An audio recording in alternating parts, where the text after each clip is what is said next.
Test, test, test, test, test. Ba, ba, ba, ba. Income producing for her, but she doesn't understand all of that, and she's very scared right now. And my husband just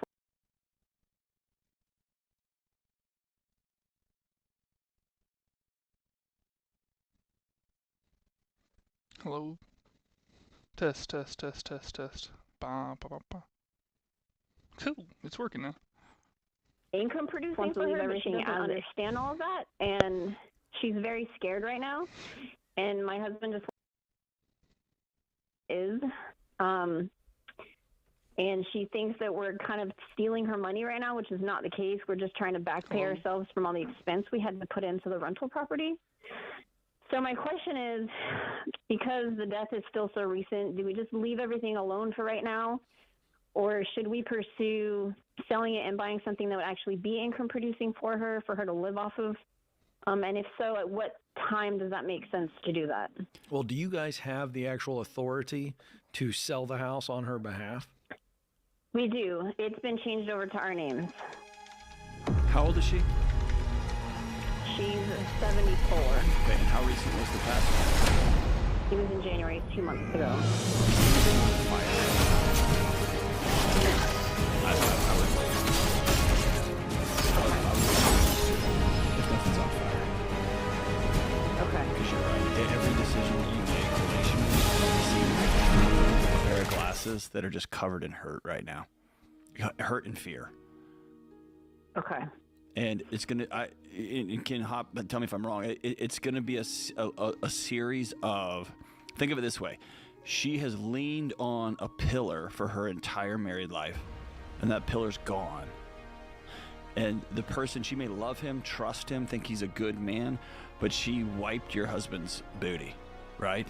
That's in her mind. Yeah. And so there's going to be a level of trust establishment made through a bunch of teeny tiny consistent showing up over the next 6 months, over the next year. Very transparent. By the way, data is going to help, but it's not going to solve the fear problem right now. Right now, it's just all. She lost a lung and a leg and two chambers of her heart, right? And so she's going to have to slowly realize that she can lean on him now. Okay. My question is, let's go back. You said you guys are trying to get back what you put into it. I'm paraphrasing what I heard. Explain what we're talking about. Did you guys personally put money into this to try to fix this property up? Your money? We had to. When we got it, it was about to be put on auction because the taxes hadn't been paid on it in 2 years, and we didn't know that. No, I understand you had to. I'm not questioning that. I'm Yeah. saying how much. I wanted to know if it was your money, so you answered that. How much did you put into it? So we've put in about We're gonna take $3,400 for taxes. We've put in another almost hits $3,400 since for an we have insurance policy. some tea right we here. spent $800 on a home warranty. The HOA has been about $450 a month. There was some extra HOA that we had to pay on that was unpaid. We've had to fix 2 broken windows, change out the washing machine, and the HVAC unit needed some work as well, which amounted to about $1,500. So it's So I got you guys ton, approaching but what? it's adding 10 or up. 15,000 bucks. I got you at around 12 grand. Is that roughly? Was that about right? Or is it more? Definitely been over. It's definitely been over 10,000. So the other question then with John, what John asked is right. I think he's right, and I agree with you, partner, on that. That to wait to sell the house. Is that 15? Let's just say it's 15. Let's say 12 to 15 is what you guys personally put in. Do you need that right away? Are you guys okay not getting that right away? Well, we're okay. That's the question is, like, my husband wants everything to be run by books, so, like, pull the money from the rental income, but then nothing's going to my mother-in-law, and she doesn't understand all the expense associated with it. So that's where we're having a point of contention is, like, how do we move forward with this on the money aspect of things? No, I get it. That's why I'm bringing it to this point, and I think it comes back to John's advice. Would you also put that in the same bucket? 1 'Cause second. right I also now, have to clean my. they do need to explain it to her. Absolutely. And you need to explain it to her as if she's a 4th grader. So there's some Exactly, responsibility on you all. And by the way, that's not you, your husband. There's the relationship. You want to maintain the sweet daughter-in-law relationship. So Hubs has got to step up, sit with mom, and I'll defer to John on the appropriate timeline. But it needs to be explained to her as though she's a 4th grader and say, Mom, this is all about you. We put our money into this so that you have this. We have 2 options going forward. It's not going to generate enough income, and you've got to explain it to her and show it to her at the appropriate time. That's right now. That's I think that's okay too, but I didn't know what you were going to say on that. That's math, right? Yeah. And I would like as close to writing it down with a crayon as you can. Yeah. And this is funny. I was on the phone with a 50-year-old earlier today, who's entering into slow down. It's getting really old. This is getting personal here. I don't know where you're going. But here's the thing: this 50-year-old's heading in to buy a house. It's not an age thing, but heading in to buy a house. And I gave that exact wisdom. I said, listen. Don't feel ashamed to ask the mortgage company to explain this to you as though you're a high school student. That's the exact language I used. And so a 74-year-old, he may have said for the last 30 years, I got it, I'm taking care of it. Sitting down and saying, okay, Mom, I need to just show you this. There were 2 windows that had to be had to be fixed. Here's the exact cost. This house was about to be taken. Dad was sick. He didn't do taxes. He was a bad guy. Because then she's got to do it. We're not going to get into that. Hey, we had to pay these back taxes of $3,500, and here's the receipt for it. And she might go, no, none of that's right. Mom, it's right. It's right. And if you think in that conversation she can get to, oh, well, then we just need to pull this out of this rental income, great. If you don't, you got 15 grand and it's not going to burn a hole through your family. Pay the 15 grand and we'll figure this thing out in 6 months or a year. The smoke lifts on this deal. Okay. Yeah, because what you're building towards, Michaela, if I heard you correct, is that you and your husband believe this thing needs to be sold. Correct? It's the best move for her. That's what I heard. We do. We've had a lot of difficulties working with the HOA company, and that's never going to go away. So I think if we could get a different property that's going to produce more income for her long term. What we're saying is explain the math now. Don't talk about selling her house 6 months to a year is what John is saying. We're going to build to that. We got to build trust with her in explaining, and I would even show her receipts on the windows. Absolutely. Just walk her through. Go, Mom, we did this. We'll settle it later. We just want to grieve with you. I like that approach. But then when the time is right, you got to cast vision and see what you get on the numbers thing. Thanks for the call. So sorry for your loss. This is the Ramsey Show.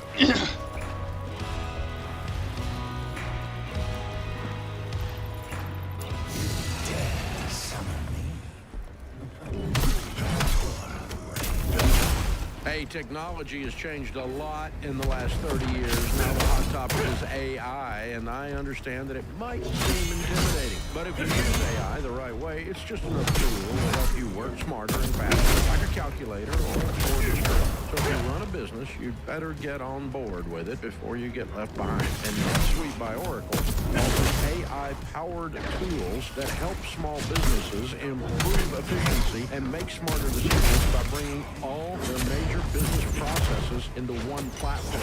That way there's one source of truth for the real-time data you need to take advantage of opportunities. Then you can forecast better, scale more efficiently, and streamline those manual tasks that take too long. So join the more than 41,000 businesses, including Ramsey Solutions, that rely on NetSuite to help tackle some of their biggest challenges. And right now you can download the CFO's Guide to AI and Machine Learning at netsuite.com/Ramsey. That's free at netsuite.com/Ramsey.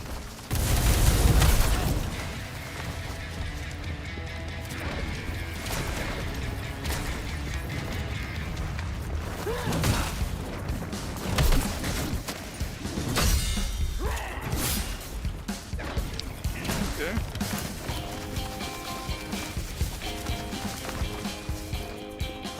All right, let's go to Travis. Bro, these invisible walls need to fucking stop.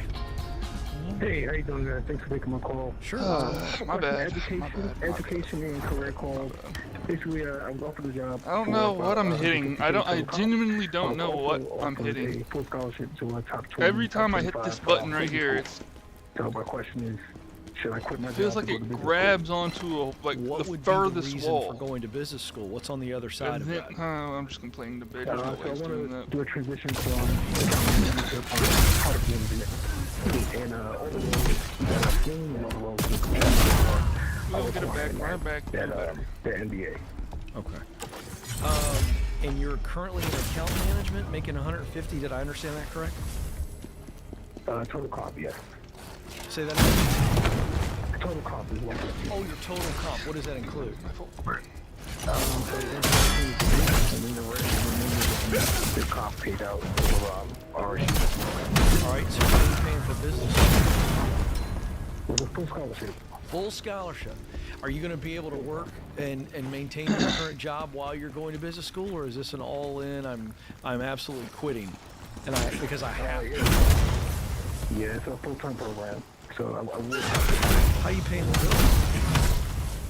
Unfortunately, it's my wife, so she will continue working. And we've talked about how the finances will look, which is a lot less, of course, because I won't have to income, but the main trade-off that we're considering the salary after business school. Sure.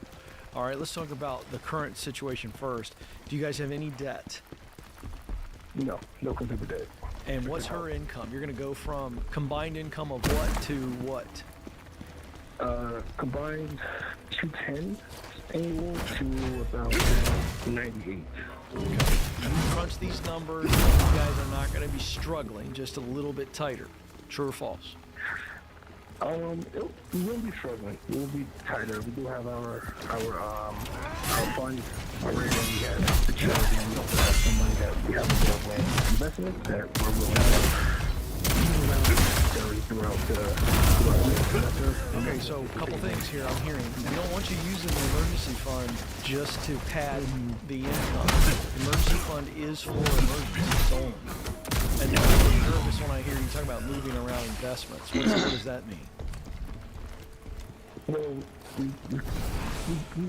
so for what we did, we said we will be able to afford this change in income based on our expenses. Travis, let me recontextualize this. When you call the Ramsey Show and say you're struggling, people will call us. They don't know how they're going to pay, or they don't have food. So when you say you're struggling, does that mean you don't know how you're going to pay your light bill, and you may have to sell some stock to pay your light bill, or are you saying we're not going to be able to go out to eat for 2 years while you knock out business? Well, no, I didn't say that I was struggling. He said they won't struggle. He said it would be tight. Ah, okay. I thought you said he was going to struggle too. No, okay. no. All right. If I heard you right, Travis, you didn't say you guys would be struggling to make it paycheck to paycheck, correct?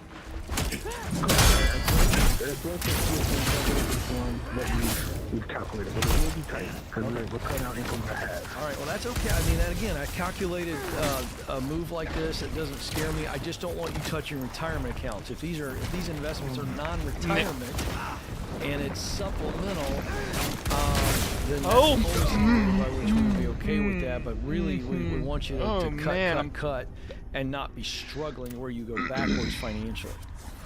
What do you think? What do you think? And not let me change the way I just asked that. Not what do you think, and not what do you hope. When you have sat down with some people in your field, or you've sat down with one of the executives at the company where you work, and it's a rare thing because MBA programs, especially executive MBA programs, 2-year laser-focused MBA programs are cash cows for universities. It used to be big time, and it's leveled off. For you to get a full scholarship to a top 20 MBA program tells me you've got some kind of special, you've got something going for you that is unique, because they just don't hand those out. I know some hot shot people making good money that MBA programs they pay for free. So something special has happened for you. So when you sit down and talk to somebody on the other end of this thing, what do you think you're gonna make? What leverage is this gonna give you besides just a job? Because I promise you in 10 years, we are gonna be in a place culturally and economically where you have to have crossed this particular, you have to check this box to come work for us. Nobody's gonna care. But I do know, and I trust you, and I know this to be true, there are jobs that still have that, we won't even interview you unless you've checked this box. So fair. What are you going to be making on the other end of this deal? Even from just like a value add outside of salary? No. Just what are you going to make? Salary. You make 125 now, 150 now. When you walk on the stage with an MBA from the top 20 program, and you circle back to be a project manager at some of these firms that you're working at now, Are they going to pay you 300? They can pay you 450. Okay. What's the ceiling for you then? Pressing space anywhere near ledges That wouldn't be is a no-go. So what I'm It's a no-go. anticipating is when I first Anywhere near ledges, they don't move, they don't go down. He just Okay. But what I'm thinking about is that my earning potential will be higher. Right now, I don't have that NBA or that Madden program, so I rolled in the Madden. that's good to know, I guess. I mean, Where does that confidence come from? just have to let go of space, let go the of sprint. confidence for That's what I'll have to do. That your long-term potential is higher. Because I've talked to a lot of students on the front end of grad school, man. They're like, no, when I get out, I'm going to make 140,000. And then I say, just go look at the market. And they're like, oh, man, 75. So what makes you confident? Well, in the first year out, definitely taking this school and what not the entry jobs, but the jobs that they have recruiting for. They're looking at around what the average. So it could be less, it could be more when I first get out. So there's a chance that I would have less of a salary when I first get out of business school. Okay. So I'm looking at that 3 to 5 years out. To earn the income potential to get a more senior role, probably more qualified for. Okay. And also being able to transition industries a little bit. Sure. So how long is the program? 2 years. Yeah, look here. I challenge the process next when I hear someone say, I have an MBA, but I think John addressed it correctly. There are, in fact, I believe you've done research, and that some of the jobs that you want to be able to get into are requiring or certainly recommending that.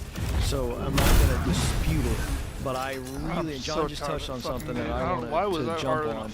I'd like to see you get less information online and put in your head that this is going to pay off, and I want you talking to people that are where you want to be 5 years from now. I really prefer that. That's I wrote an entire book on that, the proximity principle, and I think having lunch or coffee with some men or women that are where you want to be down the line and getting their opinion, to me, far more important than what any business school puts on their website. Because here's what that's a marketing tool that a school's going to put on their website. Yep. Here's a couple of things they can factor in. Not always, but sometimes. One, they may give you the average salary of those people who got jobs, and they don't address the folks who didn't get jobs. The other thing they may do is say, here's the average salary. What that doesn't paint is, I could right now put on a piece of paper, the average graduates from my PhD program make X. But because I work not as a day-to-day therapist, but because I'm working where I work now, and I've got 2 best-selling books under my belt, I would drag that average way up. And so it would say, man, the average graduate makes this much money. Holy smokes, I need to do that. And that would not be representative of what most people make. That's number 1. Here's number 2. I heard a little inkling of this.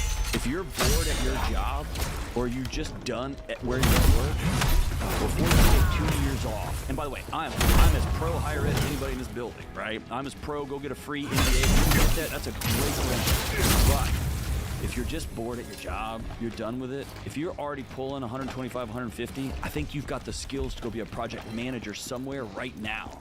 And so that's worth at least having 1 or 2 conversations with real people out in the field, my brother. But yeah, all things considered, if y'all can float it for 2 years, go get that free credential from a top 20 school. Yeah, but this is the key. You guys got to be all in on the sacrifice. And you said it was a sacrifice. Be all in on it. No Don't make concerts, bad no financial- restaurants. You can any do of that this. stuff.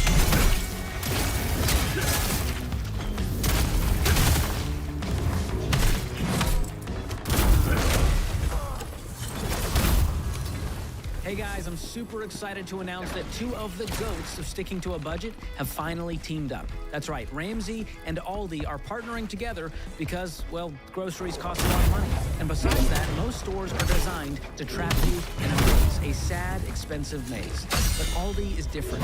Aldi gives you simpler, better food choices that save you money and get you in and out so you can focus on what really matters. From affordable, high-quality must-haves to grass-fed meat, organic produce, and yes, even name brands, Aldi has what you need at prices that won't steal your joy. So stop paying more and start shopping smarter at Aldi. Find a store near you today at aldi.us. That's ALDI.us.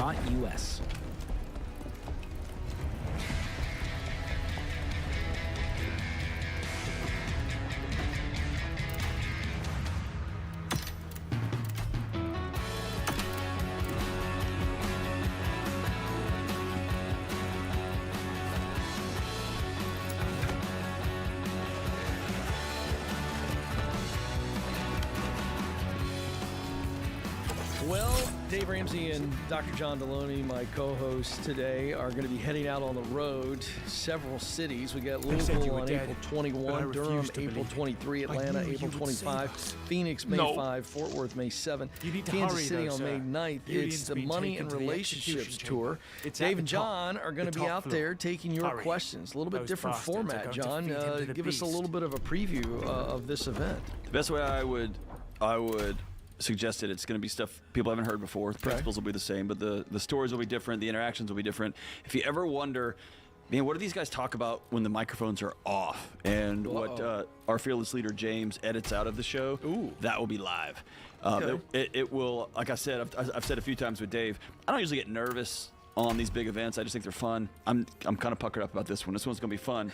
And we're going to throw it out to the audience. So we'll have the big screens in these beautiful theaters across the country, and we'll have a number of topics that the audience can vote on in real time and say, we want to get your take on this. We want to get your take on what's happening here. And in a very polished world where AI is just synthesizing everything and making everything clickbaity, this will be a way to interact with Dave, with me, in a way that most people don't ever get the opportunity to do that. So, and it will all be live, and I like having fun at Dave's expense sometimes on stage. Yeah, and so we're gonna have a blast. Boy, that might be interesting. Yes, he likes control. He does. So he signs my paychecks. It's gonna be fun. And you are out of control, so this is gonna be a great combination. Yeah, here. I'm looking forward to it. By the way, no matter how many times the audience asks, please don't tell them what hair product I use. I'd like to keep that secret. That's a secret. I appreciate that. George, on the other hand, has his hair product tattooed on his chest, so absolutely. I'll share that one. It's true. It's absolutely and true. Dave doesn't need hair George products. is like my grandmother. You get his hair done once every 3 months and it just stays that way. That's exactly right. He has that little helmet that comes over. Yeah. And Dave, his hair product is largely an Armor All product, and so we won't talk about that. Man, hey, if you want to get your ticket, go to RamseySolutions.com/tour. That's RamseySolutions.com/tour. If you're tuning in via YouTube or podcast, the link to get the tickets to the Money and Relationship Tour with Dr. John and Dave are in the show notes. By the way, so many other great things are in the show notes. In the show notes. James, our producer, on the call Treasure Trove. All right, 888-825-5225. Alexis is joining us now in Salt Lake City. Alexis, how are you? Hi, thank you so much for taking my call, first of all. I'm in not a bit of a pickle, a big pickle. In 2022, I had to go on short-term disability for some kidney illnesses and so on. I was on that for 3 to 6 months and had to end up quitting. And in that time frame, my grandfather ended up getting a blood cancer. So I ended up moving, from California to Utah to take care of him. He did beat it. He's in remission, so that's great. And yeah, and then he actually got colon cancer, but he's in remission from that now too. My goodness. But and in that time frame, my grandmother ended up getting sick, and I had to become her full-time caretaker, and she went through hospice and unfortunately passed away. Oh my. So you have been through it, haven't you? So sorry if I break down a little bit. No, you're okay. You're okay. Hey, So- okay. So that's tough stuff. This is all in a row. That's right. Can I ask you a question to kind of circle out a little bit? Sure. Who told you that you were the one person who had to take all of this on by yourself? I didn't take it on all by myself. Okay. I had my grandparents, basically my parents. My parents are not helpful. They have their own problems with drugs and alcohol, so that's not been a helpful situation. My uncle, who I lived with and had a great relationship, has stepped in, and that's my uncle. That's his father, who is my grandfather. So they've helped out financially and so on, but I was the main person who moved here and was with them 24/7 and things like that. So How have you I eaten and definitely paid your have bills since then? credit cards. Okay. How much have you racked up? And then I racked up about $42,000. So I 42,000? moved throughout. Yeah, $43,000. So Do you have any when I other moved debt? here, no, it's just in credit cards. Okay, and are you working right now? No, I'm not. What about your kidney disease? What's the status of your health and your ability to work? Because if I understood you correctly, you stopped working because of the kidney issues, correct? Yeah. So I'm in the midst of getting diagnosed with lupus, so we're trying to figure out that. And I also have rheumatoid arthritis. And there's a couple other autoimmune diseases that I'm trying to figure out. But not at this current time, no. I'm mostly going to after this current time. So we already have 43,000 in debt. Doesn't sound like we have any kind of diagnosis or treatment plan in place right now. What do you anticipate? The timeline being that you get some type of diagnosis plus treatment. And any sense of when you might be able to go to work and how are you going to stay alive financially? What do you know?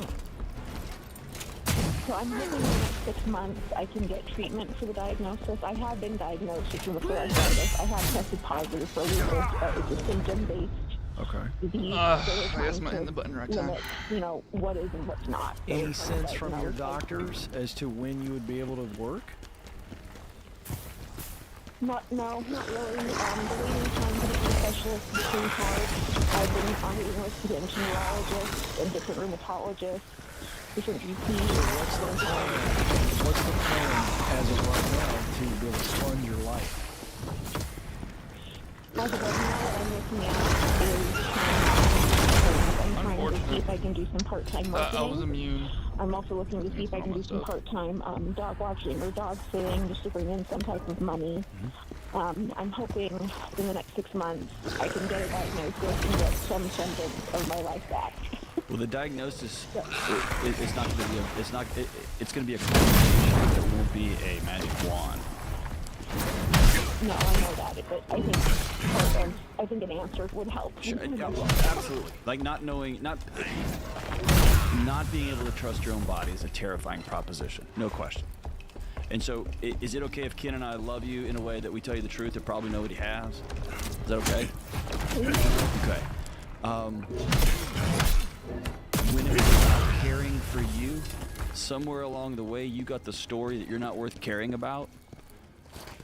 But when it came to caring for other people, you packed up and moved across the country and you made it happen. Because that's who you are. You're way, way stronger and tougher than your body allows you to believe you are, and the stories you've been told by people all around you your whole life. And so here's me and Ken telling you, or I won't speak for you, Ken, here's me telling you I love you. The greatest gift you could give as a caretaker for somebody else is to make sure you're okay. And right now, your body is revolting for a number of different reasons. But I'm going to suggest that one of the main reasons is it knows you're not Satan. It doesn't have groceries. It doesn't have a roof. It doesn't have a friend that you can go laugh with or weep with. And so, this is going to sound counterintuitive, but not kind of hoping. I would really love you to see, for nobody else but just Alexis, you to find 2 part-time jobs that you can do, even if it's uncomfortable, even if it's a little bit painful, and begin to show your body, I can. And that goes counter to everything, and I know you're in a ton of it. And like you said, that not knowing, there's no name to this dragon that keeps burning down how you feel every day. Like, man, that's haunting. I get that. And it may be that when you get these diagnostics, you can really file for SSI and I'll go through that whole complex place. But I don't really get that forward, but without you gotta make some money. I agree with John wholeheartedly. Alexis, real quick here, what we've got to do is you've got to come up with a baseline. It works, right? What Okay. I need to make to be able to just survive, take care of myself. And then I know the 44 seems insurmountable. It's actually not. It's not.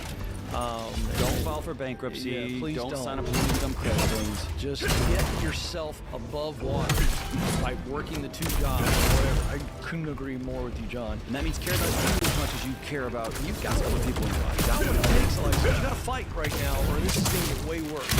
So fight.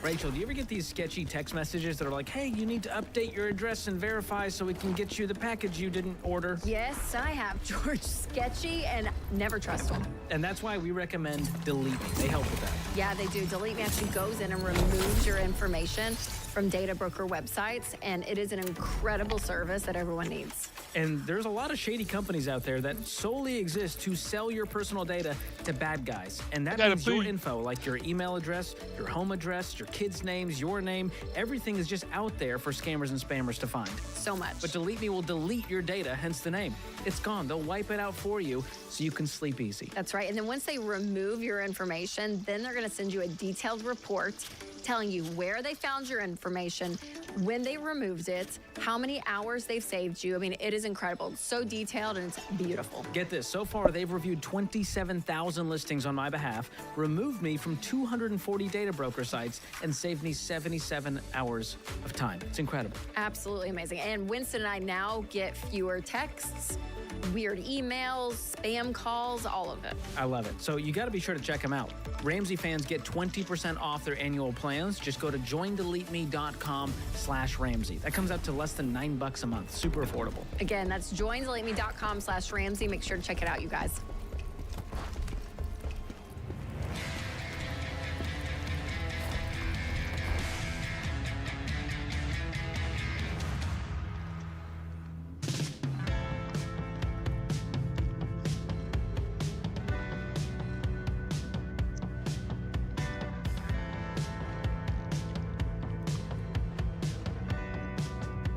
All right, folks, are you staying on track with the baby steps? If you'd like, you should take a quiz to check your progress and receive a personalized plan just for you. All you got to do is head to the show notes, click on the link titled, Are You on Track with the Baby Steps? Complete the quiz. This is a great tool just to see where you stand. It shows you the mile markers, if you will, and it's really encouraging, not discouraging, but it'll create a customized plan, as I said, to kind of give you that momentum that you need to make it through. So do check that out. Can I You and I were talking off air. If you were watching the news right now, and it feels like the world economy is melting down and people are playing roulette with your retirement funds and you're this and you're that, you can send a note to your congressman, you can call, you can write an email, but you can't participate in what's happening at that level. What you can do is look in the freaking mirror and say, as for me and my house, how are we doing? Right. And if you don't know where you and your house are, this little tool, staying on track with the baby steps and receiving a plan, that's a thing you can channel all of this excess energy, anger, rage, celebration, whatever you're feeling right now, walking around your house, walking around the neighborhood, and this is the pot talking to the kettle here, man. Walking around and just being exasperated literally helps nobody, helps nothing, and it just assures you that you're gonna have a stroke or an aneurysm. By clicking on something as simple as, all right, as for me and my house, how's our money right now? What's the honest truth? Where are we? And channeling into things you can actually do something about, you can actually control, and getting off the social media train. This is actually a thing, a Xanax for a family. And you know what? It's not a Xanax. It's not a way to numb out. It's a recipe for what do you do next when it feels like everything's on fire around you, right? Go check this out. Go in the show notes, click on the link. Are you on track with baby steps? And give yourself something to do with all of this excess going on in our houses right now. Well, speaking of what's going on right now, let's just go back to last week when we saw the volatility in the stock market, or any time over the last few decades that you've listened or watched the show. We have a lot of new people, John, that are coming all the time. So for the newbies, had you talked to us or called us last week and said, what do I do with my 401k? I'm watching it plummet because of the stock market. We would have said what, John? Nothing. We would have said, sit. You can only get hurt if you try to get off the roller coaster in the middle of the ride. Ride the roller coaster, enjoy it. You're going to end up. And then we came back Monday and it went down even further. And then it came out Tuesday. It's all coming down. And then as I look at it right this moment, as I look at his rugged, handsome face, it's up 2,400 points. The biggest rally in 5 years. So we had the biggest fall off. One of the top 5 all time, and now here we go. So just the point here is trust us. We have a method to our madness, and this is why you hold long-term. Oh, by the way, and if you don't agree with us, there's this guy named Warren Buffett who says the same thing. That's right. So point made here, don't ever let the headlines My fucking mouse dictate your financial decisions. But I do want to acknowledge, I'm feeling it. I'm feeling the chaos. And it was our mutual friend, a manager that we share out here, who was like, man, I know a guy, and he said you should just control what you can control. And I looked at him and was like, well played, dude, right? Yeah. He's just reading my own book back to me. That's like, right. You're right, I can't do anything about that. I can make sure me and my family are on track. And that's what I can control right now. Yeah. So here we go. Here we go on the roller coaster. Today it's up. Whee! You know. Tomorrow, yeah, who knows? Who knows? That's right. All right, let's go to Daniel, who's waiting on us in New York. Daniel, how can we help? Hey, thank you so much for taking my call. Sure, what's going on? I have a lot of different areas of debt, and honestly, I'm a young guy. I'm 23 years old. I'm graduating with a master's. I'm over $100,000 in student debt. Damn. I have a car that has $13,000 in debt. That's not bad. And I have about $8,000 in credit card debt. And I'm just trying to figure out the fastest way to get out of debt. I'm on baby step 2, and I think I could pull it off in less than 5 years, but I just wanted to hear your advice. Yeah, well, first of all, glad that you acknowledge the baby steps and that you're on baby step 2, and that's the answer to the question. The fastest way to get out of debt, based on millions and millions and millions and millions and millions of dollars by a lot of people using the Ramsey plan, that's the best way to do it. So you're already in baby step 2. What have you accomplished so far? What have you paid off so far? Or are you just now beginning baby step 2 with the first target being the $8,000? I'm gonna start making about $75,000 come May. That's pre-tax, so I figured that'd be like $60,000 after taxes, and I'd have no rent and very minimal cost of living. Okay, so my point is, you have not. My question was, have you started already, or is this brand new? As soon as you start getting paid, brand new. Okay, so we're going to start with the $8,000. That's the smallest debt that you have, correct?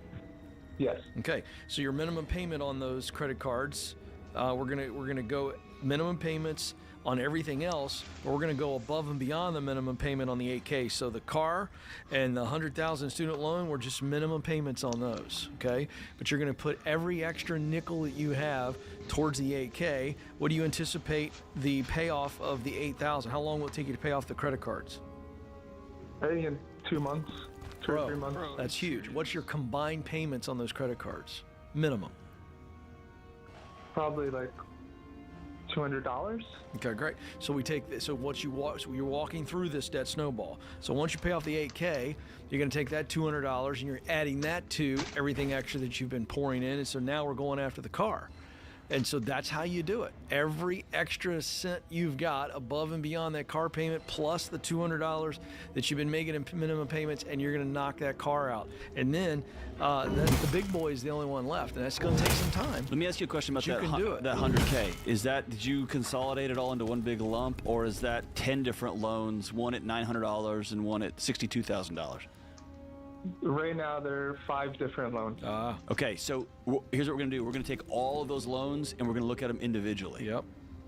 And whatever is the smallest, you're going to pay that one off first.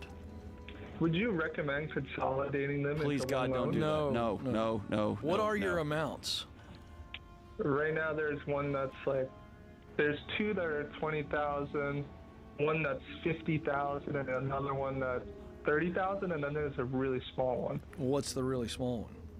It's probably like $2,000. Okay, so we're going to reverse what we're going to put that one at the bottom. We're going to amend what I said. The very first debt you're going to pay off is the $2,000 small student loan. Then we move to the 8K, and I guess I should ask the same question there. I'm glad you did that, John. Is the 8K the total of credit cards, or is it just one credit card for $8,000? One credit card. Okay, great. So that's the line. $2,000 student loan, the $8,000 on the credit cards, then the $13,000 on the car, and then we've got a 20, a 20, a 30, and a 50. Hey, how old are you, Daniel? 23. 23. What are you going to be doing making $75,000? Building Nothing. skyscrapers. Building what? Skyscrapers. Oh, geez. Oh, see, I misunderstood that question. I was like, he's not going to be doing anything. Oh, but working. No living. All right, here's my challenge to you. Do you have kids? No. Are you married? No. Find 2 other jobs to do in addition to building skyscrapers. and 2 or 3 other guys to live with to minimize any kind of living expenses. And if you're living at home, just sit down with your mom and dad and make a plan. I'm going to get out of here at 25, and I'm going to have knocked out X, Y, and Z of all this stuff. But sit down with a plan. Otherwise, you're still going to be treated like you're a middle schooler. But here's the deal. You're in your early 20s. You have no responsibilities. I don't want you to have a life. No comedy shows. No going out to eat. No coffee that you're buying. You're drinking that free swill on site. You are every nickel. And after 2 years, I don't want you just to have paid off this one loan and the $8,000. I want you to be through the car too. Just go berserker mode, dude. You've got nothing holding you back. Okay? And last thing, if you get online and you look at Instagram, they're going to tell you to take the highest interest rate. That's a recipe for disaster. You're going to get $2,000 into this $50,000, and you're just going to quit. Just follow the plan, and work like you have never worked before. You got this, Daniel. You started off the call. How do I do it? Well, you're already planning to do it, so now just walk those steps out. You'll get there faster than you possibly imagine because of one fabulous word, momentum. Good hour, Dr. John Deloney. I'm Ken Coleman. This is The Ramsey Show.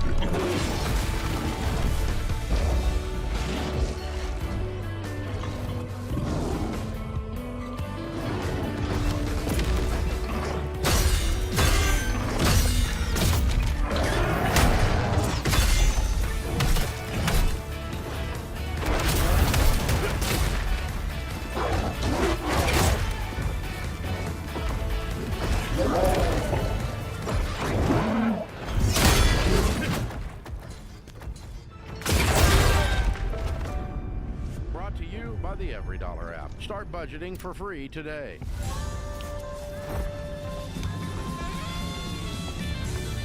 This is The Ramsey Show, where America hangs out to talk about their money, their profession, and their relationships. Alongside Dr. John Deloney, I'm Ken Coleman. We're so excited to be joined here. 888-825-5225 is the number. 825-5225. Kick it off with Tim in Orlando. Good afternoon. Thanks for taking my call. I just had a question. I wanted some help in determining how do you figure out if you're a candidate for long-term health care?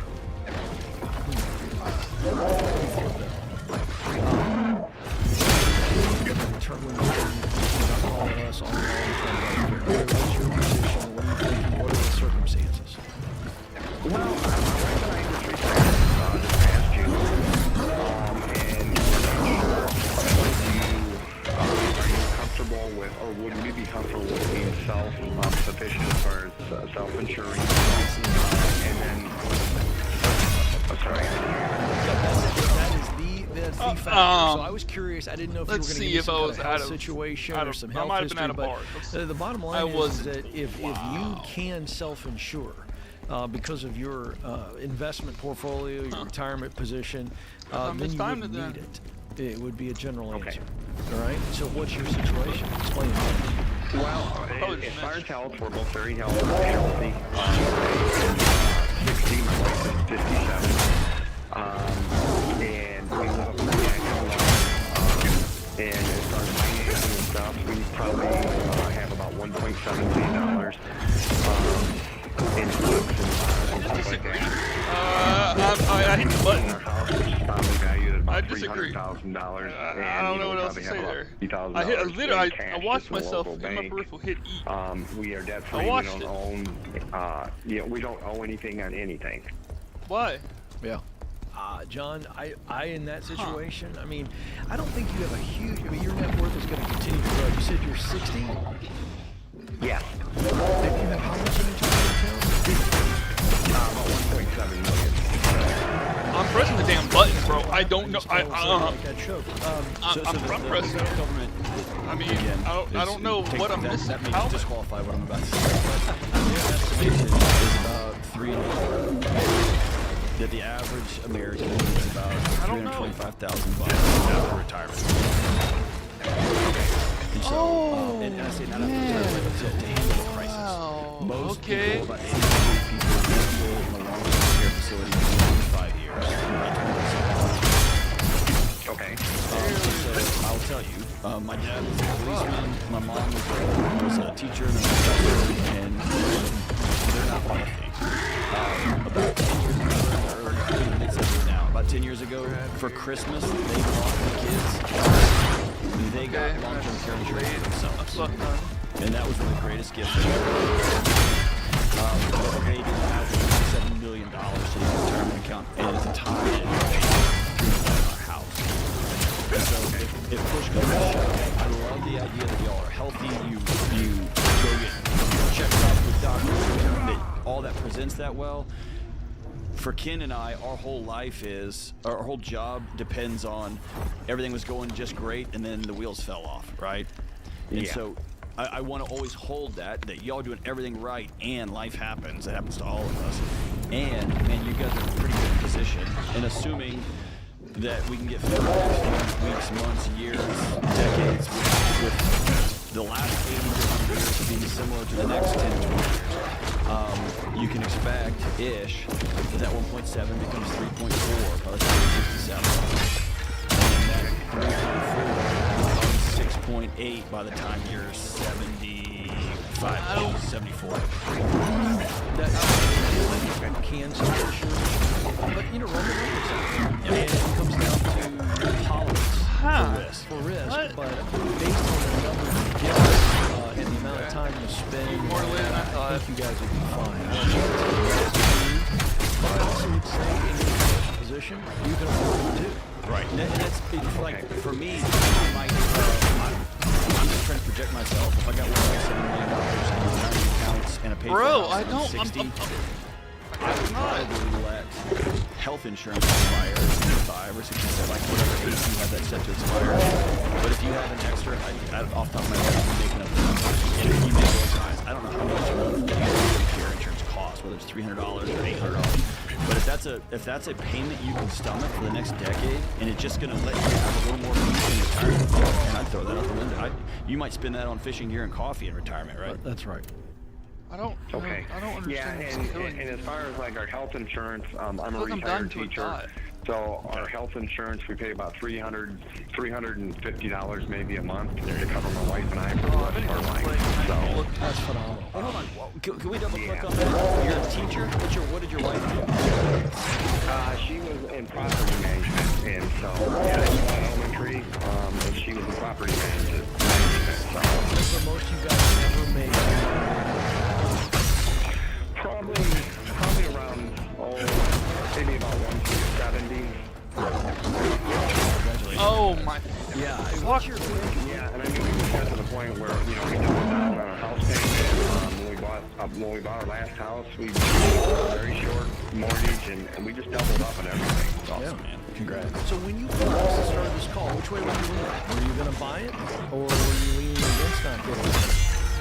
Well, we just started to check into it probably the last 2 weeks. We've talked to like one of our financial advisors, some options to go. And I guess one of the questions that I wanted to ask you guys is, some of the people we talked to have recommended like a life insurance policy with a rider, and then some of them were like strictly life insurance, and we only got some of the policies. Basically, like if you didn't use them for long-term health care, you had no independent policy. You basically paid into it, you got nothing. You're talking about whole life. You're talking about whole life. Yeah. Yeah, we're very anti. So run from that. Well, and that's what I wanted to ask you, because one of the policies were like chunk of like $50,000 right up front. No, don't do that. You shot at the foot as soon as you were telling us. You were like, I get nothing out. Yeah, don't do that. So my last question for me is, did you run some numbers on the cost? Because I think John... What would it cost you to get the long-term health care, emergency care service? I mean, insurance, excuse me. Too early? We have not run the numbers. I mean, we just, like I said, we just started to look into it. We've had a couple people quote us different numbers. One of them, was about $5,000 a year. And then again, one of them said, you can pay a lump sum of $50,000 and never pay again in the rest of your life. But The then one they that Miss tried to Diamond tell is us the one who's advantage like to that super. was No, That one I Tim, we understand. keep going back. Every Tim, other Tim, stop talking about that. We already told Hey, you. this I'm is- talking about long-term care How much insurance. was- Look into it. See what the cost is. You and your wife sit down and talk about it. And Like let me say John this: said. this is not a retirement vehicle. Yeah, not This at is all. you hedging risk. You don't want a check back if you don't use this at the end. This is you putting this on the table just in case this happens. Go to RamseySolutions.com and go to Ramsey Trusted page, and you can talk to our friends at Xander about long-term care insurance, and they're going to tell you the truth, and they're going to be honest with you. It's who I trust. With my family, you can trust them too. Oh, the baby boy. Oh, the baby. Just the baby. Oh, man. He's so man. Taking some old baby. Look at your baby daddy. Look at your teepuses. Look at your teepuses. You got teepuses? There's a time in your life and the baby steps for renting. But you don't want to do it forever because when you rent, you're still paying for a mortgage, just somebody else's. Plus, rent means instability in your budget because it always goes up, never down. So when you're ready to buy, make sure you work with a mortgage partner you can rely on. Churchill Mortgage. Churchill is Ramsey trusted to help you make the move from renting to home ownership wisely. Churchill understands that when you buy a home the Ramsey way, your mortgage payment will be a consistent, manageable.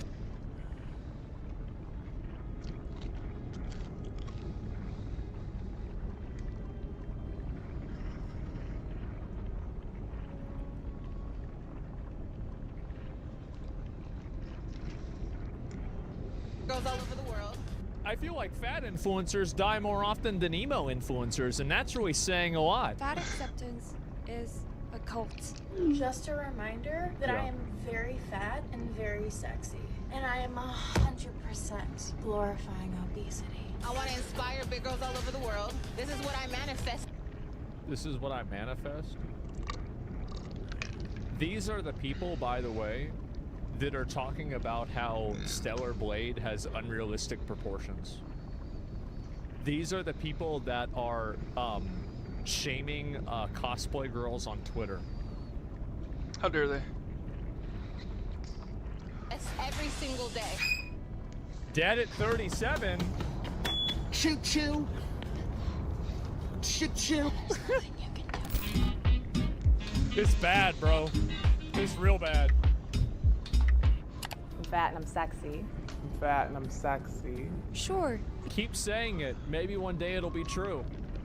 beauty is in the eye of the beholder, but I don't know about you. I don't find any sexiness in contributing to the statistics that obesity is the leading cause of death in the U.S. Very Well, hot. I mean, there's a lot of fat. Like, there's guys that like fat chicks for sure.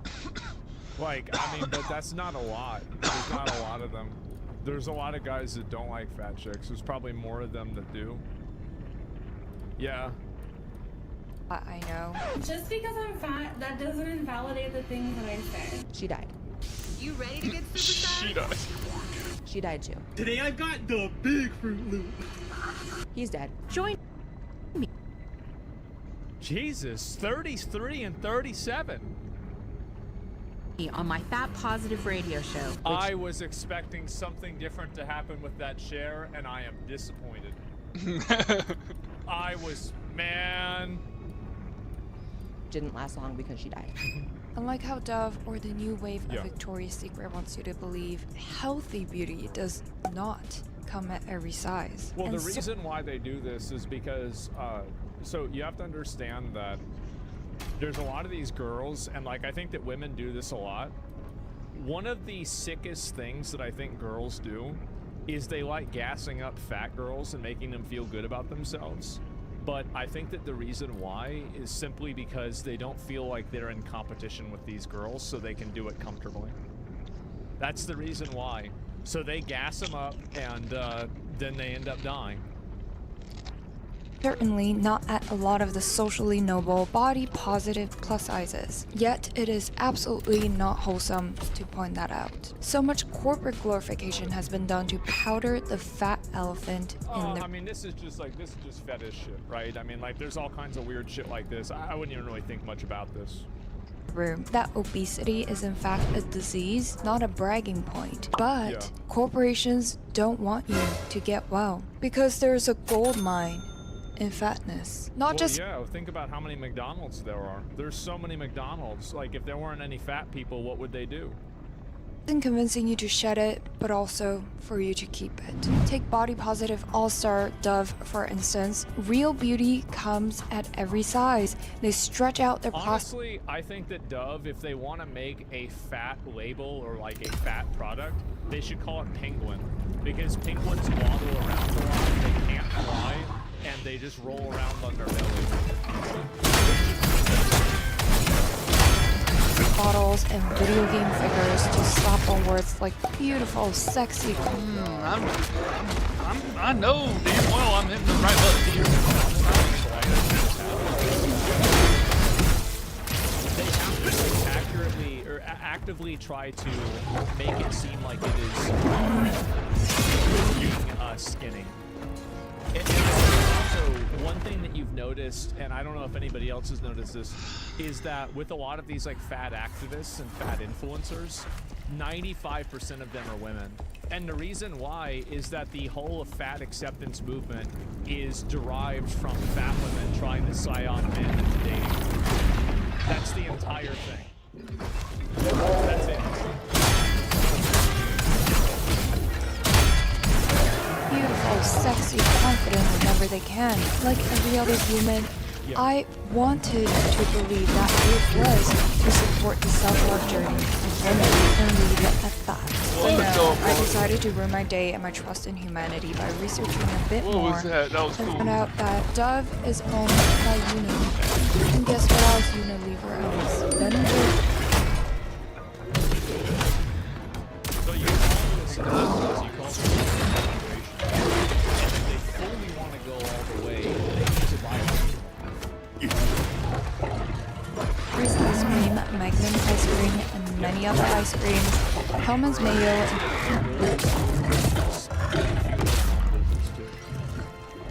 all your greasy burgers, with peanut butter, a selection of frozen food. I can go on. Isn't it nice to encourage your consumers to accept their enlarging body? Wait. Is that who I think it is? My bad, game mechanic. No jump. Oh shit. I feel like I just got robbed. Deteriorating I just feel like I just got health fucking robbed. the ideal in order to sell more of your processed foods because their beautiful bodies deserve more. Has body positivity, a movement I think that just needs to intended change the to gender. uplift women, become Why is there no back animation for like a critical? Why do I okay, so it's like Elden Ring's eye. That's what it's all about. Oh, okay. And also, by the way, there's no one. So you think that men hate women? There's no one who hates women more than other women. Like, if you think that we're bad because like somebody makes a joke about like a chick being fat or something, these girls will like get in these group chats and it'll be like fucking 8 to 10 fucking names hecking one to death. Like these group chats. I've seen the fucking tweets, man. Like they're sitting there and they're like making fun of like I didn't know, like they're bringing up things I didn't even know existed. You're talking about like eyebrow length, like the eye rip, like your nose rip, like what the fuck? Like there's things in video games like I don't want to touch these, and they're getting down there in the weeds. just manipulative limits to our acceptable emotions. Okay, I cannot. Stop glorifying Just turn that obesity. down a little bit. Jeez. That's. Oh my god. I'm surprised she's not bigger, to be honest.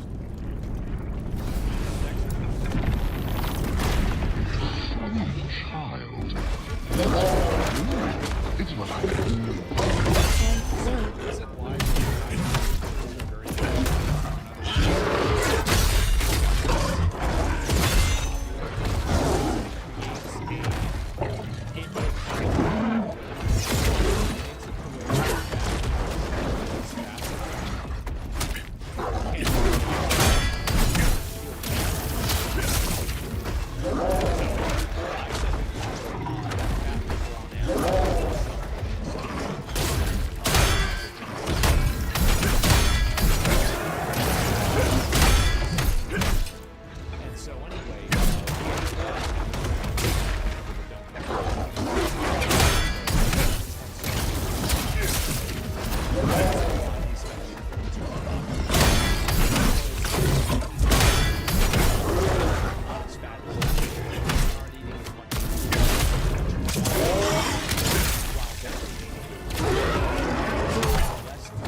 I'm hitting the fucking button.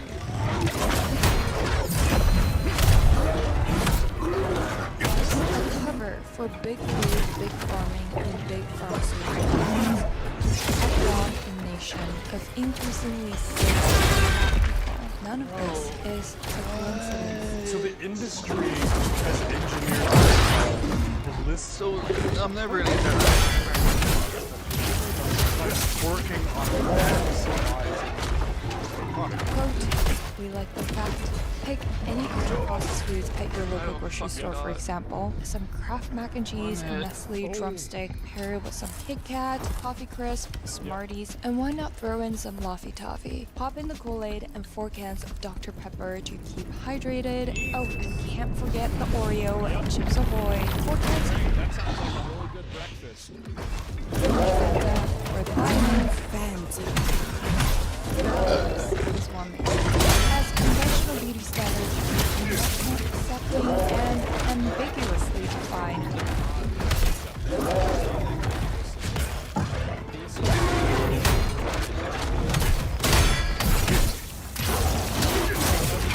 How many fat chicks you show, you don't have to be the science. Pressing.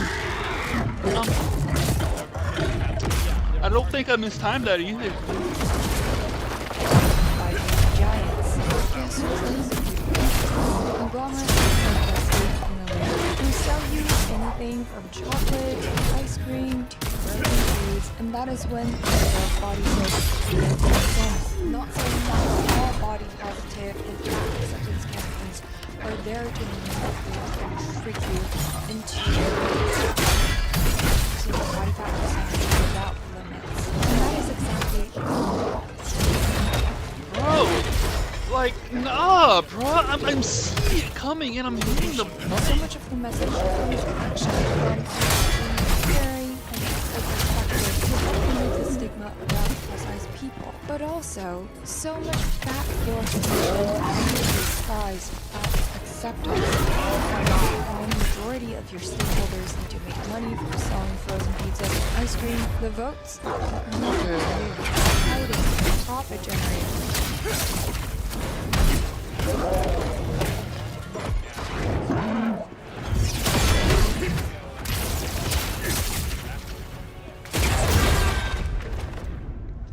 Oh my fucking god. Alright. If you're in the business of selling Kit Kats, you Time know to take a break. I'm getting pissed off. you know where you're getting Fat money. glorification under the term fat acceptance is genius in 2 ways. First, it plays on the sentiment of correcting social injustices in society. Yes, arguably so, the statistical likelihood of fat and obese people facing more difficulties in society, such as prejudices, is a lot higher. And the stigmatization in media People have a stigma towards being fat is because it's disgusting and unhealthy.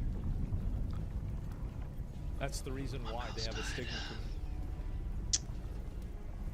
This isn't a stigma like race or, you know, a person with a disability or something like that. That's it.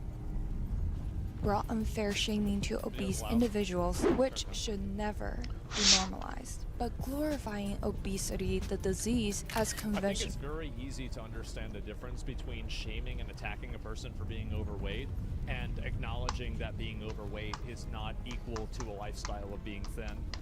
Like, there are some ways of living that are worse than others. So, like, for example, like, the way that I live is not very good in a lot of ways. And I would never want to say that, like, the way that I live is equivalent to the way that somebody else lives that's more healthy. But the problem is that these people are so self-indulgent and they have so little self-confidence that they need the entire world to shift and mold in a way that makes them feel good about being disgusting. No beauty hints at a moral superiority and makes anyone's opinions who differ morally shallow, regardless if fat is unhealthy or not. Second, a food company telling you that being fat is natural, which isn't, and awesome is not so convincing. There's no waistline worry with Coke, you know. This individual-sized bottle has no more calories than half a grapefruit. When you can spot their profit motive from 50 miles away. Coke is low in calories, too. Say now, don't you get any thinner. A direct hard sell won't work here. But when a beauty or self-care company you never associate with frozen pizza has someone plus size for a commercial, you get fired up with a sense of justice. Can't be doing that, bro. Yeah, that is beautiful too. That's how I get Don't angry, get me dude. wrong. I'll get pissed off Overly at you if you do restricted that, bro. Don't beauty do that. with models who are only Kate Moss level hero and Can't be chic scratching is my legs, also bro. problematic You because again, scratch like a it's not motherfucker. healthy. But as much Alright, as you got some sharp ass claws. And you go down full strength. I appreciate it if you didn't do that. I feel like really Okay. like any of these like I love you. anorexic, Victoria's Secret models and stuff like that. I feel like that's just as weird and gross as being really fat. Like these are like both unhealthy lifestyles, etc. And so there's like a spectrum where like I don't think every girl in like a modeling catalog or something should be like 100 pounds, right? Of course, I don't think anybody thinks that, except for probably girls that have like an eating disorder. But other than that, no, nobody thinks that. But there's a big difference between that and morbid obesity.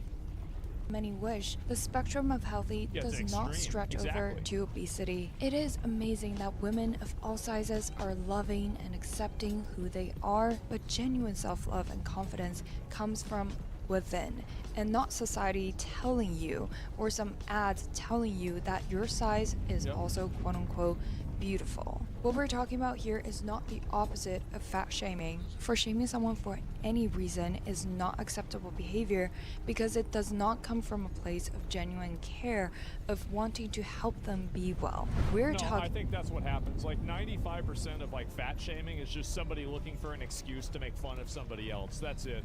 They're not really trying to help you. They're not trying to do anything good. They're just being assholes. Like that's true, definitely. Chicken, thanks for the 10 gifted subs. I appreciate it. Thank you.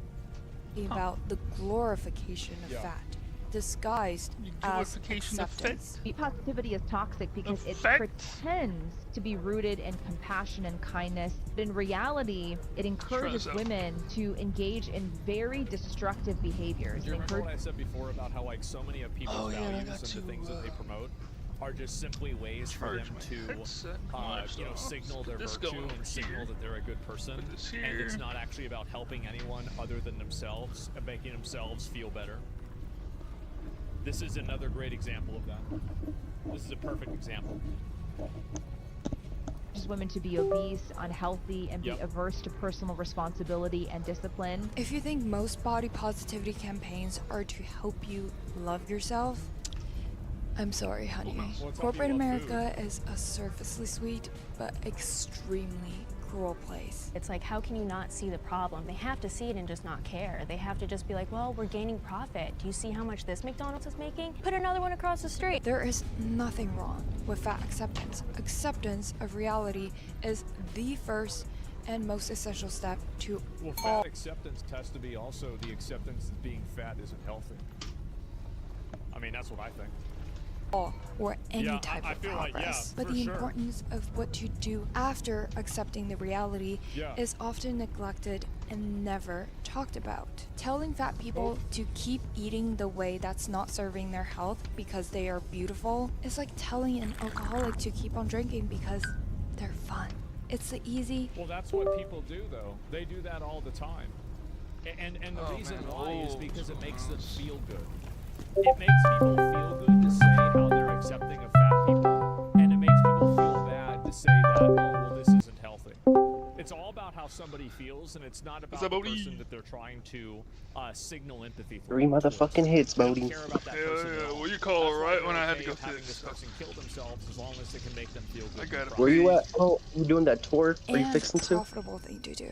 Having a fat country makes us money. But at the end of the day, it is irresponsible to push unhealthy, addictive behaviors Can you hear me? to a greater extreme with the Barely. power of both Hello? brainwashing, Oh wait, it's you. I bet guarantee you it's using have my fucking ads webcam. and processed foods designed in a way that's addicting, easy to eat, and No, it's easy not. to Oh, it is, yeah. repeat the eating pattern. It's not a simple good versus bad food, Hello, Bodie. normal versus fat problem. Hello, It's a Bodie. whole Your screen still addictive isn't loading yet, pattern but I can hear you. building Yeah, it's because I'm I streaming. lost 60 pounds in 6 That's alright, months. dude. No Everyone problem. was so happy I was for gonna me. take a few hated quickie hits, myself. dude. I hated the way Get you I again looked. back at I hated the why I store. exercised. Oh, let me Naturally deactivate, and then Our it should daily- pop up here.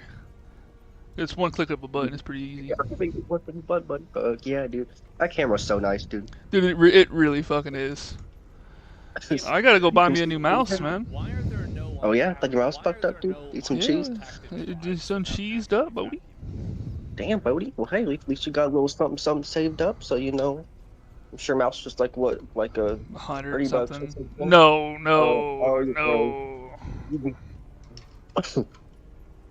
You can buy the good shit, Bodie. Yeah, I'll buy a good mouse. And last you longer, huh?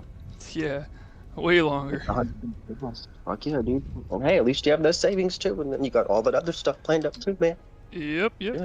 So I'll be getting that probably while I'm out. I'll probably stop by a store and get me a new mouse.